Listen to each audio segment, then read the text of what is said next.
រាសាសំរៀបរាប់ផ្ញើទៅស្រីចងក្រងសំដីចាត់ไม่តាមរឿងហេតុបើបានអានហើយគុំបានពិសេសសូមកែសង្កេតសនានិមន្តស្ដាំអង្គរាសាសំដីថ្លៃអង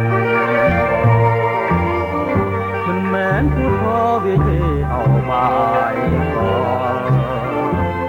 ទៀងពិនអត់លៀងនាងគំឆ្ងល់មិនដូចផ្លូវថ្នល់បត់បែនបានចិនរៀមមិនដូចគូមារាឬសូវ័នមេឆានឹងហានុមានរួមមួយគ្រាបងចោលបានបោកប្រាណឲ្យព្រួយរលួយដួងចិនអក្សរាសាសូមរួមរយៈអ្នកថ្លាមថ្លៃរំរួលពីសម័យធ្នមបីអស់មួយជីវិតជឿចងមិនខកទេវមិត្តទៀងពិនចិនស្មោលោកស្រី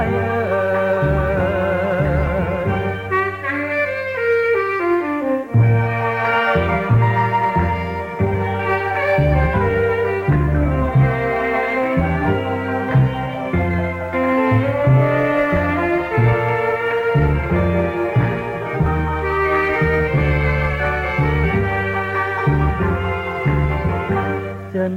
រៀមមិនដូចគូមារាឬសូវ័នមេឆានឹងហានុមានរួមមួយគ្រាបងចោលបានបោកប្រាណឲ្យព្រួយរលួយដួងចិនអក្សរាសាសូមរួមរយៈអ្នកថ្លាមថ្លៃរំរួលពីសម័យធ្នមបីអស់មួយជីជឿចងមិនខកទេវមិត្ត